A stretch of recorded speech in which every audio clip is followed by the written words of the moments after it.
In the opening scene, we are introduced to a 21-year-old guy named Tim Lake, who resides in Cornwall, near the seas. He lives with his retired father, James, his busy mother, Mary, and his free-spirited younger sister, Catherine. Tim narrates that his family has a daily tradition of going to the beach for tea and enjoying movies in the yard every weekend, regardless of the weather. In the next scene, the family organizes a New Year's Eve celebration party, which Tim isn't particularly enthusiastic about. During the event, Tim and his best friend Jay accidentally stumble into a table, causing drinks and bottles to spill onto some guests. Later, Catherine hooks up with a man named Jimmy Kincaid, while a charming young blonde woman shows interest in Tim. When the countdown to midnight begins, the woman leans in to kiss Tim, but he instead shakes her hand and wishes her a happy new year. The woman is clearly disappointed by this, as others around them exchange kisses with their loved ones. For her, the ball that's dropping is blue. The next day, Tim is summoned by his father for a private conversation. As Tim has turned 21, James discloses a significant family secret to him, explaining that the men in their family possess the ability to travel back in time to moments that they have experienced before. Initially skeptical, Tim gradually realizes that his father is serious. To provide evidence, James instructs Tim to enter a dark space, like a closet, close his eyes, clench his fists tightly, and concentrate on the precise moment he wants to revisit. By doing so, he will find himself transported to that moment. Doubtful but intrigued, Tim enters the wardrobe in his bedroom to test this. He focuses on the previous day's party, and to his astonishment, finds himself wearing the same outfit from yesterday. Surprised by this newfound ability, Tim walks into the party once again, and this time, he avoids bumping into the table. When the midnight countdown commences, he confidently approaches the blonde woman and shares a satisfying kiss with her. Following this, Tim returns to the present and discusses more about the time-traveling ability with his father. James mentions that he has used this ability for many things in his life, but not for money or fame, but certainly to bang your mom many a time, Timmy. He also advises his son to do the same. Tim says okay, except for the mom part, and decides to utilize it to enhance his romantic life. As the summer season rolls around, Catherine's friend Charlotte pays her a visit, and Tim is instantly captivated by her. One day, while the girls are sunbathing, Charlotte asks Tim to apply sunscreen to her back. The shy nerd becomes excited at the opportunity, but when he squeezes the tube, an excessive amount of sunscreen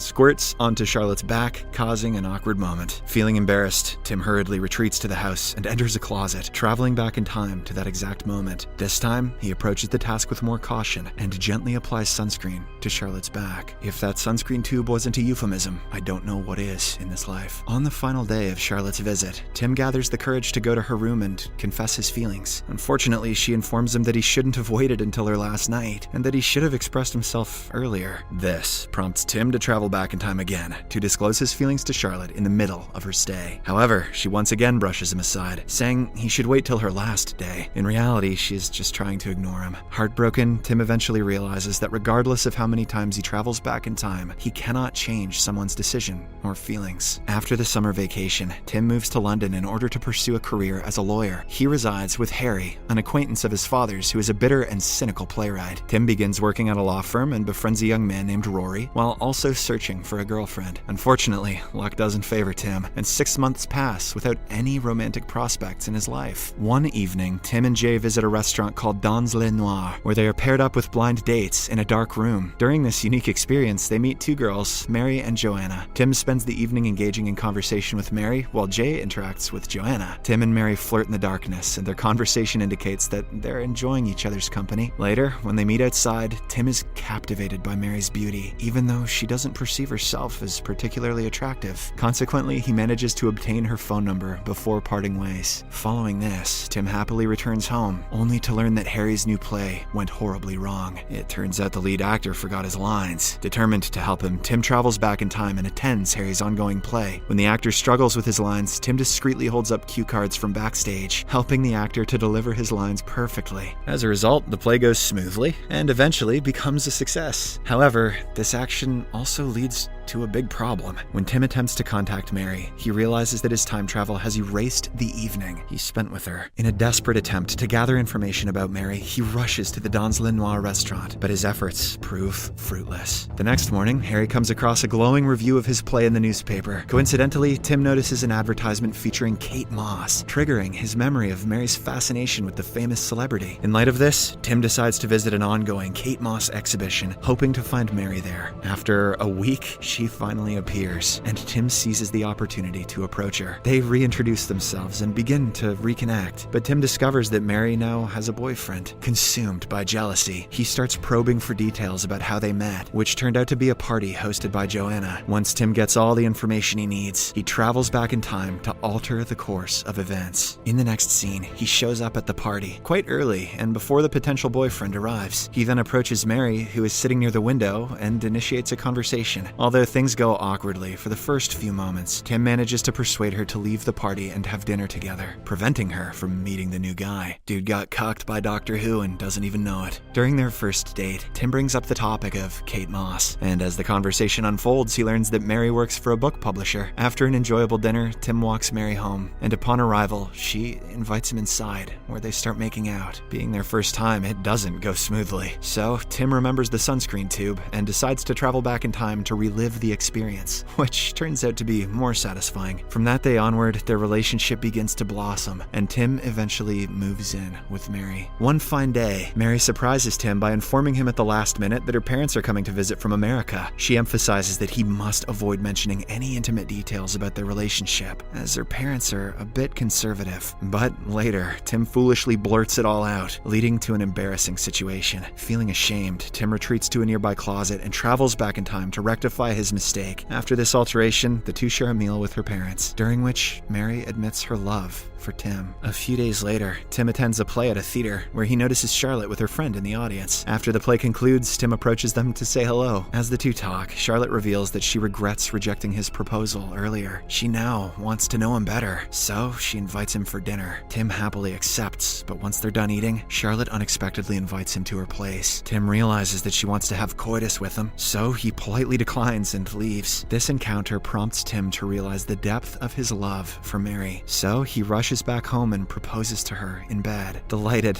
Mary joyfully accepts the proposal. The following summer, Tim and Mary visit his parents' home and introduce her to his family. In a very short period of time, Mary grows closer to Tim's family, who also develop a fondness for her. During a family dinner, Tim announces that they're marrying soon and also shares the news of Mary's pregnancy, making everyone happy. The long-awaited wedding day finally arrives, and despite a storm disrupting the party venue, the ceremony is filled with romance and laughter. Rory, serving as the best man, delivers an awkward speech during the reception. In response, Tim travels back in time and chooses Harry as his best man. However, Harry's remarks turn out to be rude as well, prompting Tim to travel back once more and ultimately select his father, who manages to deliver a heartfelt speech befitting the occasion. A few months later, Mary gives birth to a beautiful baby girl, whom they name as Posey. Then, the family moves into their own new house. Despite their struggle with finances, Tim narrates that their happiness overrides any financial concerns. He also reflects that time travel is no longer necessary for him, as he now cherishes and embraces every moment of his life. The scene then switches to Posey's first birthday, where Tim's family, Harry, and Rory gather to celebrate, with the exception of Catherine. Shortly after, Jimmy shows up and tells them about Catherine, who is driving drunk after an argument with him. It turns out that Catherine has unfortunately met with an accident while she was on the way to Tim's place. Terrified, Tim quickly uses his time travel ability and saves his sister from her ill-fated journey. After the birthday party, Tim and Mary discuss Catherine's predicament. Tim realizes that merely saving her from the accident hasn't resolved the issues she faces, including problems with her boyfriend and her drinking habits. Therefore,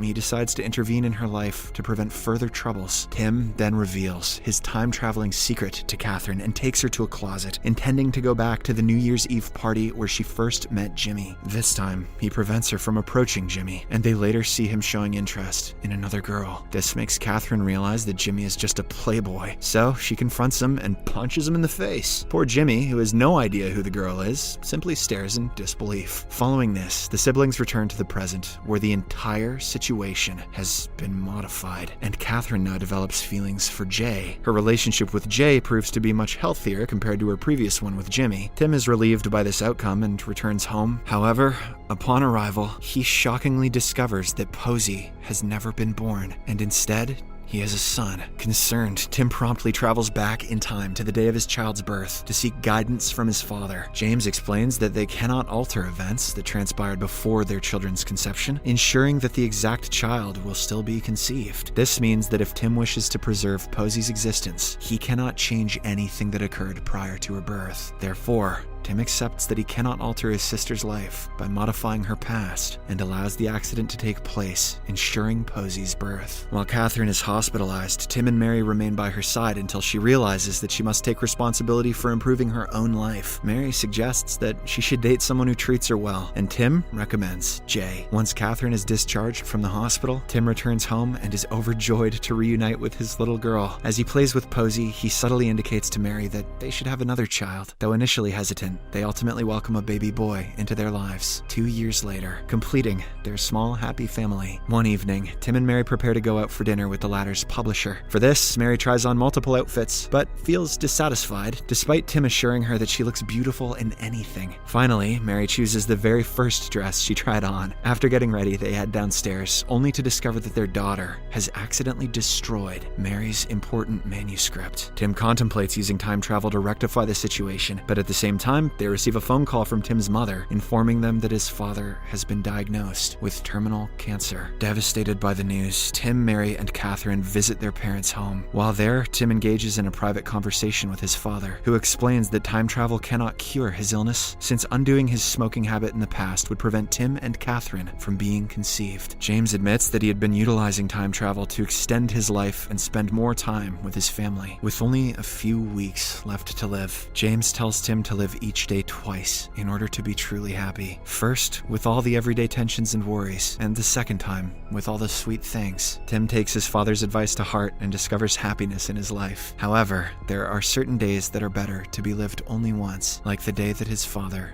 passes away. On the funeral day, as everyone prepares to say their final goodbyes, Tim, unwilling to bid farewell, travels back in time to spend a moment with his father. This provides him with a small measure of comfort, as he realizes he can always travel to the past whenever he misses his father. Several days after the funeral, Mary expresses her desire to have a third child. Tim initially hesitates because that would mean that he could no longer visit his late father. However, after thoughtful consideration, he realizes that his ultimate source of happiness lies in being a loving father himself with the woman that he loves. With this, he agrees to Mary's wish. As 9 months pass, Mary's due date approaches. Before the momentous occasion, Tim pays a final visit to his father and mentions that he won't be able to visit him anymore. In their final meeting, the father and son travel back in time to relive a cherished memory from Tim's early childhood, ensuring that they don't alter any experiences to preserve the integrity of the present. That was incredibly risky. Back to the present, Mary gives birth to a baby girl, and Tim gradually comes to terms with the loss of his father. Elsewhere, Catherine is shown with her own baby, having started a family with Jay. The movie concludes as Tim embraces his ordinary yet contented life, realizing the importance of living each day only once. From that point onward, he decides to stop using time travel, once and for all. It's a touching message, but if Timmy didn't have time-traveling abilities, he'd have never been this happy. So, I'm not sure what I'm supposed to do with it. Subscribe for more videos like this, turn on notifications, and leave a like to help the channel out. Thank you for watching.